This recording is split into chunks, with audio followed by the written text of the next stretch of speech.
If you or one of your loved ones are having a hard time putting down that tablet or gaming console after 30 or 60 minutes, if you're getting irritated when the power runs out or when someone's asking you a question in the middle of your favorite game, then you, my friend, might have a video game addiction. Hey guys, this is Dr. Tom Moorcroft and welcome to the Lyme Insider. Today we are diving into this area of the digital world that a lot of people kind of sense in their heart, but they might not know that much about. So while we're usually upgrading your Lyme and chronic illness knowledge, today we're going to be increasing your gaming knowledge. So really today I'm joined by an amazing person, Dr. Koichi Tanji, who is a naturopathic physician and an addiction specialist. Dr. Tanji came to the United States from Japan in order to become a professional boxer. And when one of these ringside physicians said to him, man, you've got the heart and the brains of a physician, you should become an autism doctor because these kids are in great need. And that's exactly what Dr. Tanji did. And along the way, he started to do a lot of research and a lot of clinical work in the areas of addiction, especially in drug and alcohol addiction. And so much of this started to overlap with what he started to see in his medical practice, where over the years, like even pre-pandemic, we saw more and more screen time, more and more kids being sucked into social media, sucked into video games. And then during the pandemic, it skyrocketed. Unfortunately, afterwards, it hasn't come back down to normal. So that's when I was actually in March 2024, I was running the Innovations in Integrative Pediatrics track for the Medical Association of Pediatric Special Needs Autism Conference. And I heard Dr. Tanji speak. And I knew immediately that we needed to go right aside, sit down in the hallway, believe it or not, and do this interview because I needed to get his information and his heart and his knowledge in front of you as soon as humanly possible. So please forgive a little bit of the audio. And they started halfway through setting up lunch and smashing all the silverware in the background, but we just kept on going because this was just such an important conversation to have. So Dr. Tanji, throughout all of his work, has become an expert in video game psychology and also in treating humans from the heart. And what we're going to dive into is what are the signs and symptoms to look for someone who may be having this go from a fun, entertaining pastime into, more of an actual addictive type of thing, because both happen. And also we're going to be talking about what's going on. Can we use this technology to enhance our lives, to help us stay on track, to help us with school, to help with learning, and even at times, to chill out and have a bit of an oasis in the middle of a busy day, and for entertainment in an appropriate way. And how do we stay on that side rather than going over to maybe this video gaming addiction? This has become such a big issue that it is actually going to be an actual diagnostic code in the upcoming revision of our medical diagnostic manual. So this thing is, we have an ICD-10 now, we've got ICD-11 coming out, and in that, you're gonna see that video game addiction is going to be in the same place as drug addiction, depression, anxiety, Lyme disease, high blood pressure, and the like, diabetes. So this is one of those things that's so important to know about. And with knowledge comes power. If you know that this is a thing, we know how to go through it. And what's really cool is Dr. Tanji is going to talk to us about not only identification, but we're going to be talking about how to treat people who are having this condition and what happens when you're the patient. How does the patient actually feel as they go through this, at the beginning, in the middle, and at the end, and how a variety of different patients have gone through sort of the detoxification process, if you will, and then re-entering, having a great relationship with technology rather than having it become an addictive thing. So really, I'm so excited for this conversation today. This is one of the ones where as soon as I heard Koichi speaking, I knew that his message needed to get out there. It's full of knowledge and wisdom based on medical science, a lot of addiction and therapy work that he's trained in, and then his clinical work of putting all this together. But most importantly, he knows what it looks like in people who have pure gaming addiction versus people with gaming addiction as part of their life while they also have chronic illness. So he's got a huge heart and a huge mind, and enjoy this episode. Colleague, friend of mine, just met him actually yesterday. And the reason that I really asked you to come here and be part of this podcast is your message just blew me away. So I really want to just dive into it a little bit. And so maybe you can tell us a little bit about, you really presented about virtual autism versus regular autism, and then also just this gaming addiction and the screen time addiction. As a father of a 14-year-old who does a pretty darn good job of interacting with her tech, but I feel challenges because as a parent, we're trying to keep her away from all the social or at least having enough exposure that she can be part of it and know how to live in the world, but not be like overwhelmed by it. So it's just, that's why I really wanted to have you here. So I'm so thankful. And maybe you can tell us a little bit about like kind of your background and how you came to this, and then we can kind of dive into some of the details. Sure. Thank you for having me. I'm a mouth doctor, and came to this field, as you know, a little bit interesting way. I was working as came to the United States as a boxer. And then I saw a transformation of the kids through boxing, and then get into more science part of how these things happen. And then one doc introduced me to the concept of functional medicine, and that. So I decided to become a naturopathic doctor, and also I'm a licensed mental health counselor. Okay. So in the context of like gaming disorder or negative impact from the screen use, I learned through a place called Restart Life, which is the first United States residential care for gaming addiction. Wow. Yeah. That's where I did the internship, and then I worked as a counselor there. Great. And so what were you seeing? 'Cause like, I have so many people who are like, I wish there was a residential place to go for this or that or that. What got people into there? Like, what would kind of qualify one to go to this residential place? Right. It's usually sad, complex case. For example, like did therapy, did psychiatry, nothing helped. Kids usually stop going to school, give up in life, and then whatever the response, it didn't respond to treatment usually. Okay. And usually stay in the room, wake up in the night, playing games, sleep during the day, and it's very moody, extremely violent can be, and sometimes really aggressive, self and others. But I heard it was very interesting when I heard you talk about how people can become so violent, and like all these people are like, oh, my kid is locked in their room, but they're just up all night because of their Lyme disease or their mold exposure. And I'm like, no, they're up all night playing games. So maybe we can highlight those symptoms again. I think it's really important for people to hear this. And like, I actually want to go over these symptoms like 180 billion times because it's so important for everyone to hear this. But yeah, so if someone is maybe developing a gaming addiction, what does it look like for the family? Right. So again, usually they stop performing well in the school or work, could be, and the usually interesting part, poor hygiene. A lot of people, once they get more escalated into actual food addiction, they stop taking showers, stop brushing teeth, and then eating habits get even worse. Usually they have picky eating behavior tendency, but getting really, really extreme. Okay. And very moody. It's just lose the coping skills. That's the main symptoms. Just little thing, throw them off, and they get really angry, and then lose the interest from other activities which they used to enjoy. So often misdiagnosed, or it is a symptom, depression. Often people lately diagnosed as depression. However, yes, it's depression. It's not wrong, but it's just overarching umbrella of gaming addiction. Interesting. And you had mentioned like children will spend, I think it was you who mentioned, like children will spend so much time on like a book or drawing or something toy that they love. But then there's a period of time where either they'll share it with you or they'll disengage from it. Can you compare and contrast that kind of with this gaming addiction? Sure. So first, my main message to any parents is gaming is not a toy. Okay, they're an experiment. Kids, a toddler experiment that they don't play any longer than 30 minutes. That's the maximum time that they can play with one toy, half an hour. Right, so that's an experiment.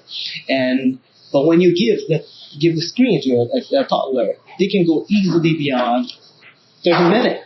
They can easily go hours. And then at the end, when staff member asks, can you share that favorite toy? They usually let them borrow. However, when it comes to screen, they hold on to it, hide it, say no. Right? So this is the main message. It's not under a toy category. It's a substance, actually. It's a stimulant category that is heavily addictive. Yeah, it's so interesting. I remember just even researching TV screens and the flash rate. But what makes it so addictive? Right. So, unfortunately, games, our scene changed after 2009 when the screen, touch screen comes to our field, like iPad, smartphone. That is really, really game changer. That was in a negative way. And what it does is actually for gaming, there are well-known psychologists involved.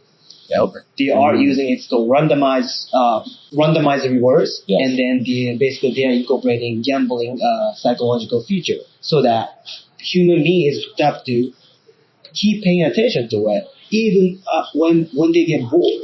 Brain is telling this is not fun anymore, but they can't get off the attention. That's how they set up in that way. Interesting. There's what's called microscopic rules in each gaming feature. So when they're taking some action, click, make noise happen, or shining happen, or some action happens. That's the micro rewards happening, producing dopamine. Interesting. And I was just thinking as you were saying that, like I said, my daughter plays some games on the computer, not a whole bunch. It's always been very well regulated, and she can also put it down and go do other things. And that's the way we would like to keep it. But it was interesting because there's all this like, hey, you can go so far, and then it gets really kind of hard and boring. But if you buy this thing for $9, now you can make it even more fun. And it's like even like the placement of the purchase suggestion. Right. So it's all well developed as a marketing, right? In the past, for example, reward only happens for like monetizing, only happen for good gamers, but not anymore. Many kids get rewards, for example, cryptocurrency or actual money, by just playing. Oh my God! And usually more competitive and a more multiplayer game is more addictive. Now they have a peer pressure. Or my team, I'm gonna impact my team if I don't join. And they well developed. Again, it's in the bad way, in the marketing way. It is unbelievable how well thought out it is. And I think pointing out that there are psychologists on these teams. And I think I had mentioned after your talk, like even like Jeff Siebert, who I saw first in the Social Dilemma, who was a former exec at Twitter, is like, look, I know we made these to be addictive to people, so I don't let my family use it, but I got so addicted to the program that I knew that we made to be addicting that I locked myself in my own closet. Right. For hours a night after working on it all day long. And I'm like, the whole family just got kicked out just over this. Right. Yeah, developers have insights. My practice in Bellevue, Washington, where like Amazon, Google, Microsoft there. So a lot of people I work with is actually working in the tech field. They do have awareness, and then more they know about it, actually they themselves don't use it. Right. But there's that case that actually they get hooked into themselves, but those families usually have awareness how dangerous this could be. It's insane. There was something else that you mentioned that just like, again, I think everyone in the planet needs to know about, but is not only that they're accessing games on gaming consoles, but what else do they have access to? Right. So that's another thing. It's really important to inform. The gaming console give access, free internet access without supervision. So basically they can go to porn. They can have access to porn or illegal activity or drug or communication with those drug dealers. Because a lot of parents have installed like a monitoring system, right? Yeah. They know how to bypass it, but when they go through like a gaming console, like including Nintendo Switch, looks like a benign, just small gaming console, right? Yeah. But they are setting to Switch, and then they have access to internet freely. So they have access to whatever they can get on the internet, but you don't have the blockers. So pornography, potentially drug dealing, and all that other. Although I found out you could order drugs on Instagram apparently too. Right. Yeah, so that's a big issue, right? And I introduced a case in this conference. A kid was actually traumatized by watching porn at age 7 through Nintendo Switch, right? And that image just keep disrupting him from his learning. He was diagnosed as ADHD because he was just couldn't sit still, right? Because every time he tried to focus, the image comes, he has to shake off and walk away. Obviously, medication is not going to help. Right. He has severe side effect from medication. He just finally didn't know how to help him. It's wild, and it was like I remember being touched by that story because you're talking about a 7-year-old who was accidentally exposed. Like most 7-year-olds don't go, I'm going to go check out porn and purposely seeking it out right away. But then there's this kind of, I felt like you were describing. He felt shame from it, but he couldn't stop it at the same time. Right. Yeah. Exactly. He knew what was wrong, but he was so shame. And he couldn't share that with anybody. I definitely want to talk about like what people can do and how they might be able to work on it. But This concept of randomized reward, though, can you just touch on that so that we can educate people what that really means? Because I think the gaming uses it really well for a negative, addictive way, but you can also use it positive. That's how we train our dog, right? Right. So you can train your children better this way, too, if you understand this a little bit more. Right. So randomized rewards is basically, for example, they're going to do like positive thing, like a cleanup or, studying, or they take a proactive measure. And then if there's always some rewards or always rewards comes after the good thing, then they get bored. They start expecting, if I clean, I get $5 or I get this treat. Then they stop engaging. So randomization of reward is, they don't know if the reward happens or not. The bottom line condition is they do some good work. Yeah. They may not receive the treats, but they have to do that in order to get the treat. So that will help them to keep engaging, right? They start thinking, hey, why I didn't get this reward this time, but I get it last time? To start to figure out, and so both happens when I do something positive to myself. Right? So that's how they, engage in the positive way. Yeah, and I think it's great for parents, not to reward them every time, because otherwise your reward gets less valuable, which is why you have escalating requirements of rewards. Exactly. And then they stop engaging. And worse behavior. Right. Because they're not engaging. Yeah. And never ever use gaming as a reward. This is very common. Well, if I get A's in this quarter or semester, I'll buy new gaming console or gaming, which is not good approach, because negatively reinforcing the behaviors. Right. And then you wonder why, you gave them the gaming console and their grades went down. Mm-hmm. Because now they're addicted to the... Yeah, exactly. That's wild. Yeah, and then this is, bottom line, this is a substance, right? It's amount of dopamine produced from gaming is as same as, was greater, possibly greater than cocaine or amphetamine. Studies showing that amount of dopamine produced every beat is almost same level or even possibly greater than those drug abuse. Wow. And the brain structure change, functional MRI is showing the gamer's brain structure altered in the same manner with substance addiction. Yeah, again, this is one of those where you just want to restate what you just said. I mean, gamers that are addicted, their brains are actually changing in a way that looks like a drug addicted brain. And then also the amount of neurochemicals that are associated with drug addiction and high amounts of dopamine are similar or greater with gaming than actual drugs themselves. Right. That's just, guys, that's insane. Okay. That's what these things are doing, which is probably why your kid's up all night and not paying attention to you at all when they're on their gaming console. Yeah. Many people know, many parents know sugar is addictive, but it's not in comparison. For example, if you lock sugar, maybe they're going to, be upset, but they don't break into your room to get sugar, right? Right. But they do. If parents hide a gaming console or stop Wi-Fi access, they will break it into literally. Wow. Is there an okay way to use gaming? I mean, that's tough. There's some people, it's the same as drinking, right? When people can balance it out with other activities, yes, it can be part of fun activity. Yeah. However, comes with a huge risk. That's why a lot of kids or college students are well educated about potential risk of alcohol, right? Yeah. If you drink too much, that can impair their life and they become alcoholism. They have that awareness that this is not good for me, but I'm using it for fun, right? Right. But that part is missing for gaming. Look benign, right? Character is generally cute, and then right? And huge and buff, I wish I could be, right? And it's legal, right? There's no age limit, which should change. I think in the future, if this activism are going well, right? I think there's a label when they purchase the video game, there's potential harm. Right. Yeah, and I think there's a bit of a challenge. There's so much money involved in gaming. Right.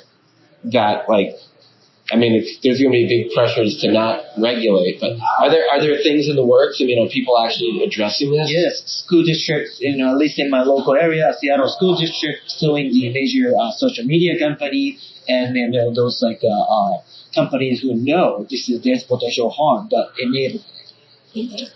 Gotcha. So if someone thinks that their kid might have video game addiction or whatever, I mean, are there resources to help them, or like cheat sheets or websites they can go to really learn about it, to find out like, hey, this is like, if I've got 5 of these 7 things, or I've got 10 of these, whatever, any kind of resources? Yeah. Right. So it will become in the United States officially diagnosable mental health condition in ICD-11. That's what we call. Yep. So it's coming. And then in 2022, WHO officially recognized this as an addiction. Wow. So it's a real thing. In the past, it was, some parents and patients themselves like deny it. No, it's not real, but it is real. For real, definitely. Yeah. And then, so what do people do? I mean, because like, I know a lot of people are just like, oh, let's just take it.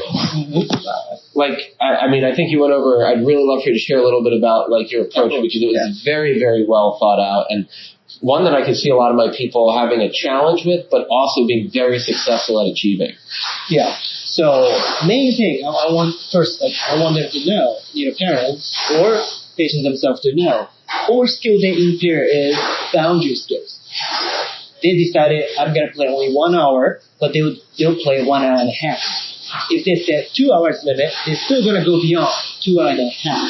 Like not be able to follow the boundary or maintain the boundary. That applies to many things, planning or interpersonal or many ways. So just have awareness of that and guide them about the own limits or agreeable limits with family, and then you just follow it. Okay. So that's one way. And to do that, many of my patients who recover just keep voicing it. It is impossible to sit with gaming console and then not play.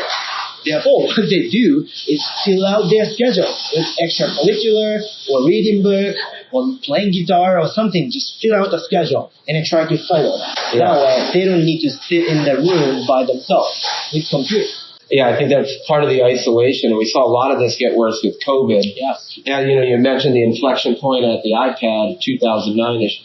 Definitely even more. What were those stats with to me, the biggest thing about the pandemic was the fact that they forced us to isolate. And then people who are in the same families and houses would end up isolating, and just the only thing these kids had were their computers. But what happened like with that additional isolation? Do we see massive shifts? Right. Yeah. So this is 2010 data, but average screen time for age 8 to 18 is 7.7 hours a day. It's not including school-related or work-related, which is a lot. But for now, age limit for 10 to 14-year-old range, pre-pandemic, they used about 3.7 hours a day for recreational use of the screen. After pandemic, it became 7.7 hours. And then now many restrictions gone, right? Loosen up. We have access to activities and everything. But somehow the excessive screen use, like 7.7 hours, it stayed elevated. Oh my God. It's not coming back down, right? And I really want parents and patients to think about, you're going to spend like about 10 hours-ish for work-related school, right? 10 hours-ish to sleep, right? Now you're adding 8 hours of screen time. Adding up 28 hours, it doesn't make sense. Yeah, like you were saying, like the whole day is just not even that long. Right, and then that's not including time to exercise, socialize, doing hobbies, and any other part. No wonder they're part of the brain responsible for like exercise or communication, verbal speech, and facial recognition. They're impaired because basically that part of the brain is not used. It's so interesting too, because when I talk a lot about polyvagal theory and how to get out of that flight, freeze state, and especially that freeze state, we have to recognize the cues of safety. But a lot of the cues are like facial, vocal intonation, facial expression, and things of that nature. And if you can't understand expressivity to know that you're safe, you're just going to stay doing the thing you were doing, which is more gaming. Right. And often though, clinicians can see exact root cause of why they're heavily addicted to games. For example, trauma, or some other family dysfunctional family situation, right? Yeah. However, when somebody's addicted, addiction treatment has to be first. Otherwise, root cause treatment is become less effective, sometimes ineffective at all. So you're saying treat the gaming addiction first. Right. It's same as alcoholism, right? When somebody is heavily addicted, still drinking, come to the office for depression. Detox first. Same here. Detox first. And if it has severe withdrawal symptoms, usually, if they discontinue the game, However, after 4 to 6 weeks, they will notice it. So the kids will notice. And what I think I've took from your lecture is they'll continue to self, once they get out of the detox period, they'll choose to not go back. Well, with right guidance. Yeah, good call. Yeah, because they'll usually, now I got better, so next time I'll be careful, and then slowly using it, and then not following whatever their own boundary, then go back to where they were. But when they experience the improvement, we can help them. Do you remember when you start playing video games? We noticed this. You noticed too, right? And they say, yeah. How about now? Gone. What do you think this association will do between the change? They'll start with denial. No, this time was because I meant this, bad teacher. Yeah. Parents are bad. Well, it sounds like a lot of addiction as the excuses come up. Exactly, denial. So I inform them before we introduce. These are the signs and symptoms to look for. These are the signs, a common thing I hear for denial. Yeah. Right? And I'm not going to be here to take away. It's more like informing you about possible relapse. Right? Or coming back of the old behavior. So those things. And if somebody's heavily addicted, they choose to not go back to gaming. Right. Is it like drinking? Like if you are that heavily addicted, you go back once, you kind of like relapse. Exactly same. So it is like a full-on addiction. This is not like, we're not goofing around here. We're not making up new things. Like the World Health Organization and like the CDC and everybody are coming out and saying, and psychiatrists, that we're with the DSM. Do you know if it's going to be in the DSM? Because I know you said there's going to be an ICD-11. It's already in the DSM. Oh, wow. The ICD-11 is a more newer edition. Nice. Yeah. Well, and it's nice that people are recognizing this. Hopefully we will get those warnings and be able to do those things. So, any kind of like thoughts for parents if they're thinking this is a thing for their kid, where do they start or where do they reach out? Because it's great to know about this, but if we don't know how to take action. Right. Let me tell you from the hard part. Okay. Parents start learning how to use it correctly or intentionally first. And then do that as a whole family. All right, that's hard, right? And again, I didn't share this concept here, but screen use is not coping skills. All right, how do you cope with stress? People say, watch Netflix. That's not coping; it's a distraction. Okay, it doesn't reduce the stress. It pauses the stress to come in more, but it doesn't reduce. Right. So, what is healthy coping skills? Exercise, talking to someone, socializing, meditation, and those things. Right. And as a family, parents can demonstrate that instead of every single moment checking the phone, right? Or making the excuse, this is important. But in the real, you're texting, messaging, and then actually watching social media. That's not good role model, right? And do that as a family. So that's a very important part. Be mindful about the use and be intentional about the use. And think about tracking how many hours they're on the platform. Right. And all of our phones give us a report like every week of how much we've used, and I'm always like, so it's out there. And I think it's so, I love talking about, hey, we may not be able to start with our kid and get them directly doing something, but we can be the leader. We have to lead first because we have to model the behavior we want to see. So I'm so excited that you brought that up, because if you're on your phone, your kids know and love it, and they're like, well, if mom and dad are on it. Yeah, it's a learned behavior, can be, right? But when family invite them to do it's the board game or just do a family gathering, then keep starting saying no because I'm a teenager. That's not true. That's not. It can be a sign of already getting to the addiction state. Because when they treat it, they would love to come and connect with family and talk and enjoy. As long as family is kind of healthy in a normal environment, toxic environment, right? So those things is not because they're teenagers, because their mind is starting hooking into or getting negative influence from that, right? Even little things, hey, put the clothes away, they get so snappy. Yeah, that might be a sign of symptoms, right? All these signs. And those family went to residential care. Mm-hmm. They sorted out these signs, but they really didn't take action out soon enough. Right. They thought this is just the age. They thought they're going to grow out of that phase. They didn't.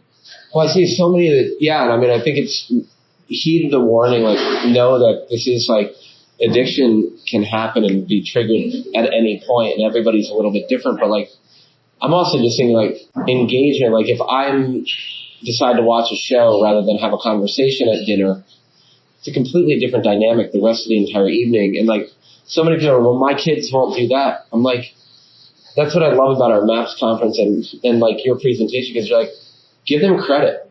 Like, you know, if we have the preconceived notion that they'll succeed and engage, then they more likely than not will. And so when we give them the opportunity to, but a lot of people are, oh, they won't. So then you start doing this. I mean, again, it's like, give them the opportunity. And I think you had mentioned the other day something about boredom. Yes. So they will struggle with boredom. Okay. As many of us did. So when they don't play video game or they don't use screen, they'll say like, I'm bored, nothing to do, right? You remember when they're little, they can find any little look like nothing to create the joy, right? Yes. It's just from the floor, nothing, but they be creative and enjoy. So boredom stimulates creativity, actually increase more intelligence too, in that way. So that's a healthy coping skills that they're developing. They have skills, but they are lost because they are so reliant on the screen. But that will come back with the right guidance. Okay. So boredom is a good thing. But at the same time, if you leave it really too long, they'll struggle really bad, especially when you do screen fasting.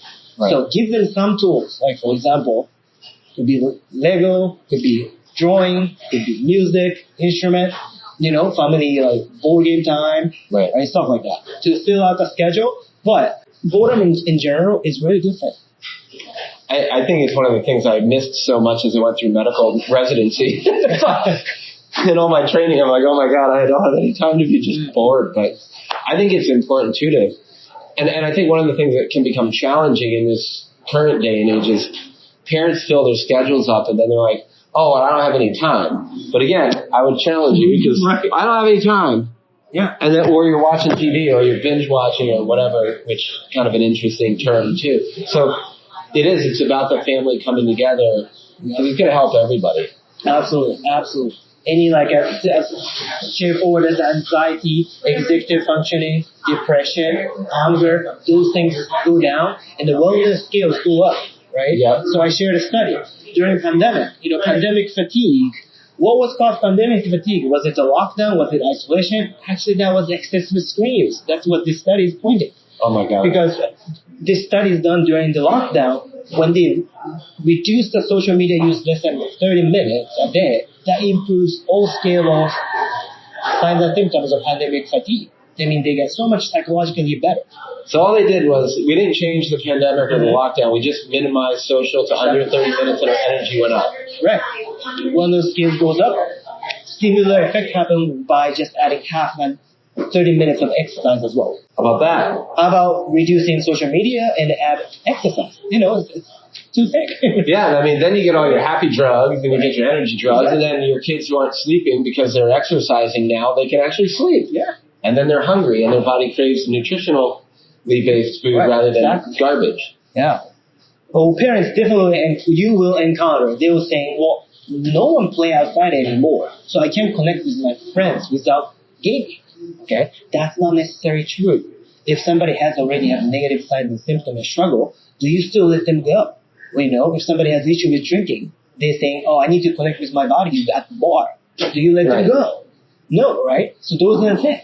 If somebody is using in a healthy way, yeah, it might be fine. But if they're already showing the signs and symptoms, this is not the approach. Right. And then all my patients say, actually, they can connect with friends without game. But they didn't realize until they did it. Right. So it's more like a denial, trying to protect their habits, by creating a logical thinking. In the addictional field, we often say like, flexible mind is a relapse mind. Because we often justify, I don't have to do it today, I'll do it later. Well, yesterday I didn't play games, so today it's okay to do, that kind of stuff. Yeah, Just follow rigid boundary and a plan. That's the way to go. Yeah, and it's interesting too, because I know with like, if you have wide boundaries and then you try to make them like this really quick, it's hard. And it's that slow funnel where people don't fight you. But in this case, we probably just need to move it in a lot of these cases to that and go through that 4 to 6 week detox period and not mess around, because our kids are that important. Right. And then the family will see the value. A lot of like hyperactive kids get a lot calmer, okay, and starting asking more questions, trying to connect with you. Those things come up. Natural desire to connect with human beings come back. Yep. I love it. Well, I want to say thank you for being here. I'd love to keep chatting about this. Hopefully we can do it again. I know that we're at the conference still, guys, which is why there's been some noise in the background. The crowd is coming for lunchtime. So I just want to say thank you so much for sharing, and I definitely want to have this conversation continue, because this is literally one of the most important things I've heard in a very, very long time, and I appreciate you just immediately being willing to hop on and do a quick recording so we can get this out and share it with everybody. My pleasure. Thank you for having me. Yeah. So I'll grab Koichi's information and make sure all the links to him and any great resources that are available on this topic are put in the show notes, because this is hopefully the first of several conversations on this, because this topic, like I said, is I see it in my house, and the possibilities and how management with the strategies you mentioned can make a huge difference. I see it in all my patients and everybody we know around us, so we can make a really big dent together on this. So yeah, absolutely. Yeah, because we briefly mentioned about virtual autism, but we didn't have time to describe what that is. Yep. So I'm more than happy to come back and share my full presentation.